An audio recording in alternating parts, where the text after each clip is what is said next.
Hello everyone, welcome back to Lexora Studies. In today's video, we are going to talk about an important concept in family law, that is class on years under the Hindu Succession Act 1956.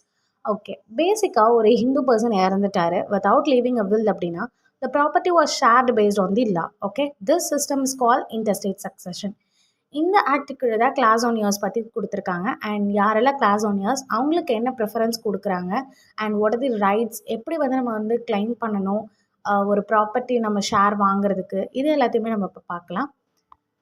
So first introduction to the act பார்த்தோம்னா Hindu succession act 1956 was அனாக்டட். எதுக்காக அப்படின்னா ஹிந்துஸ்க்கு inheritance base பண்ணியிருக்க லாவை codify and amend பண்ணுறதுக்காக. இந்த act வரதுக்கு முன்னாடி different methods and different ரீஜியன்ஸில் வந்து use பண்ணிகிட்டு இருந்தாங்க. பிகாஸ் அப்போ இருந்ததே வந்து 2 ஸ்கூல்ஸ் தான், ஒன்று மிதாக்ஷா அண்ட் தயபாகா. இந்த ஸ்கூல்ஸை பேஸ் பண்ணி தான் அவங்க வந்து சக்சஷனை பிரிச்சுட்டு இருந்தாங்க. ஸோ இந்த சிஸ்டமில் நிறைய இன்இக்வாலிட்டிஸ் அண்ட் எஸ்பெஷலி அகைன்ஸ்ட் விமனுக்கு இருந்தது. ஸோ அதனால தான் 1956 ஆக்டை வந்து இன்ட்ரடியூஸ் பண்ணுறாங்க.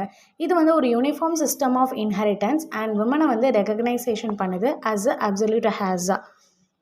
ஹிந்து ஃபேமிலியால் இது வந்து ஒரு வெரி இம்பார்ட்டண்ட்டான ரிஃபார்ம் அப்படின்னே சொல்லலாம். Next statutory provision. According to section 8 of Hindu succession ஆக்டில் மேல் ஹிந்து டைஸ் இன்டஸ்டேட் அவங்களோட property devolves in the following order. என்ன அப்படின்னா the first preference is given to class on years, and if there is no class on years and the property goes to class 2 years.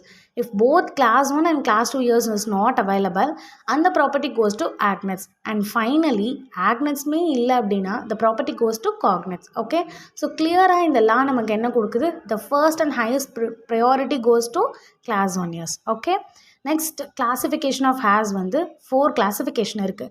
Class 1 heirs, class 2 heirs, agnates, cognates. Okay, இதில் class 1 heirs தான் strongest legal right இருக்க ஒரு heirs. And யாரெல்லாம் class 1 இயர்ஸ்க்குள்ளே வருவாங்க அப்படின்னா ஒரு 17 members வருவாங்க. சன்ஸ், டாட்டர்ஸ், விடோஸ், அடாப்டட் சன்லேருந்து the last daughter of a predeceased son of predeceased daughter வரைக்கும் இந்த 17 மெம்பர்ஸுமே கிளாஸ் 1 இயர்ஸில் வருவாங்க அப்படின்னு சொல்லியிருக்காங்க. And next rights of class one heirs அப்படின்னு பார்க்கும்போது த ஃபர்ஸ்ட் ரைட் என்னென்னா class one heirs inherit the property simultaneously. அதாவது every person receive the share at the same டைம்லேயே அவங்களுக்கு அந்த ஷேர் கொடுக்கப்படும். And second, the property is divided equally. Third என்ன அப்படின்னா கிளாஸ் ஆன் இயர்ஸ் எக்ஸிஸ்டாக இருக்காங்க, அதுவும் ஒரே ஒரு பர்சன் தான் அப்படின்னாலுமே the property will not go to class 2 years. Okay, and another important point என்ன அப்படின்னா கிளாஸ் 1 இயர்ஸ் வந்து ஒரு இண்டிபெண்ட் அண்ட் அப்சல்யூட் ஷேர் இந்த ப்ராப்பர்ட்டியில் அவங்களுக்கு இருக்குது. அண்ட் கிளாஸ் 1 இயர்ஸ் எப்பயுமே அவங்களோட ரைட் ஆஃப் இன்ஹெரிட்டன்ஸ் லூஸ் ஆகாது. If he or she remarries or convert to another religion, then only they lose the right of inheritance. Okay, next position before and after the 2005 amendment. 2005 amendmentக்கு முன்னாடி எப்படி இருந்துச்சு, after எப்படி இருந்துச்சு. Okay, before the அமெண்ட்மெண்ட்டுக்கு முன்னாடி class 1 இயர்ஸில் மொத்தம் 12 hairs இருந்தாங்க, 8 female and 4 male. Okay, but after the amendment 4 heirs add ஆகுறாங்க. அதனால் 11 ஃபீமேல் அண்ட் 5 மேல் மெம்பர்ஸ் வராங்க. Okay, this amendment also strengthen the rights of daughters and அது மட்டும் இல்லாமல் give the equal status in இன்ஹெரிட்டன்ஸுமே இது கொடுக்குது. ஓகேவா, அடுத்து steps to claim inheritance. What are the steps அப்படின்னு பார்க்கும்போது ஃபர்ஸ்ட் வந்து டெத் சர்டிஃபிகேட் வாங்கி வச்சுருந்துருக்கணும் ஃப்ரம் முனிசிபல் அத்தாரிட்டிக்கிட்டேருந்து. Second, legal heirship certificate from local revenue officer or தாசில்தார்கிட்டேருந்து வாங்கியிருக்கணும். எதுக்காக அப்படின்னா to prove the relationship with the deceased person. And third வந்து movable assets like bank accounts, shares or gold, இது எல்லாமே வந்து சிவில் கோர்ட்டில் வந்து சர்டிஃபிகேட் வாங்கி வச்சுருந்துருக்கணும். மேபி ரெக்வயர் ஆச்சு அப்படின்னு தேவைப்பட்டுச்சு அப்படின்னா. Finally all property records and டாக்குமெண்ட்ஸுமே வந்து அப்டேட்டட் நேம்ஸில் இருக்கணும். டிசீஸ்டு பர்சன் நேமில் இல்லாமல் லீகல் ஹேர்ஷிப்போட நேம்ஸில் அப்டேட் பண்ணி வச்சுருந்துருக்கணும். இஃப் த ப்ராப்பர்ட்டி வந்து இந்தியாவில் தான் லொக்கேட் ஆகிருக்கு பட் த ஹேர்ஸ் எல்லாருமே வந்து வேறு ஒரு பிளேஸில் லொக்கேட் ஆகிருக்காங்க அப்படின்னாலுமே அவங்க இந்தியாவில் இல்லைனாலுமே இந்தியா லா இஸ் அப்ளை அப்படின்னு சொல்லியிருக்காங்க. Okay, next disqualification of hairs.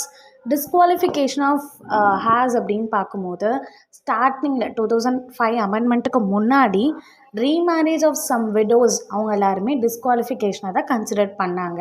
But அது இப்போது ரிமூவ் ஆகிடுச்சு. இப்போது டிஸ்குவாலிஃபை ஆகிறதுக்கு ரெண்டு டைப் தான் இருக்குது. ஒன்று disqualification due to murder and next disqualification due to conversion. Disqualification due to conversion வந்து அக்கார்டிங் டு செக்ஷன் 26 படி ஒரு பர்சன் ஹிந்துவிசமில் இருந்து அனதர் ரிலீஜியனுக்கு கன்வெர்ட் ஆகிட்டாங்க அப்படின்னா அந்த children born after conversion, okay, அவங்க கன்வெர்ட் ஆனதுக்கப்புறம் அவங்களுக்கு சில்ட்ரன்ஸ் பிறந்தாலுமே they are also disqualified from the inheritance property, ஓகேவா. அண்ட் ஹவவர் இப்போ அவங்க வந்து அந்த சில்ட்ரன்ஸ் வந்து ஹிந்துஸாக மாறுறதுக்கு முன்னாடி பார்ன் ஆகிட்டாங்க அப்படின்னா அவங்களுக்கு வந்து can inherit the property, okay. Next due to murder அப்படின்னு பார்க்கும்போது அண்டர் செக்ஷன் 25 ஒரு பர்சன் வந்து மர்டர்ஸ் தி டிசீஸ்ட், அவங்க வந்து cannot the inherit property, okay, of that person. இப்போல்லாம் அவங்கள எப்படி ட்ரீட் பண்ணுவாங்க அப்படின்னா if it does not exist in the line of succession அப்படி தான் அவங்கள ட்ரீட் பண்ணுவாங்க. அவங்க வந்து ரைட் இருக்கும் அதை வந்து வாங்குறதுக்கு. பட் அவர் வந்து மர்டர் பண்ண அந்த ரீசன்னால் அவர் அந்த லிஸ்ட்லேயே இல்லாத மாதிரி தான் லா வாஸ் கன்சிடர்ட், ஓகே. இதை வந்து Nirabai Singh versus financial commissioner revenue Punjab 2017 இந்த கேஸில் சொல்லியிருப்பாங்க. And even a person who aids or abets the murder will also be disqualified from inheritance, okay. இப்போ ஒரு பர்சன் வந்து மர்டர் பண்ணுறாரு, இல்லை அவருக்கு ஹெல்ப் பண்ணுறாங்க, இல்லை அவரை தூண்டி விடுறாங்க அப்படின்னா they are also disqualified from inheritance, okay. And conclusion own வேர்ட்ஸ்லேயே வந்து எழுதிக்கோங்க. இப்போ நம்ம கான்செப்ட் புரிஞ்சிருச்சு. ஸோ கன்க்ளூஷன் நம்ம ஓன் வேர்ட்ஸ்லேயே எழுதுறதுக்கு கற்றுக்கணும். ஸோ ஓனாக எழுதிக்கோங்க. And that's all for today's video. If you found this explanation useful, please like, share and subscribe to Lexora Studies for more law concept explained in a simple way.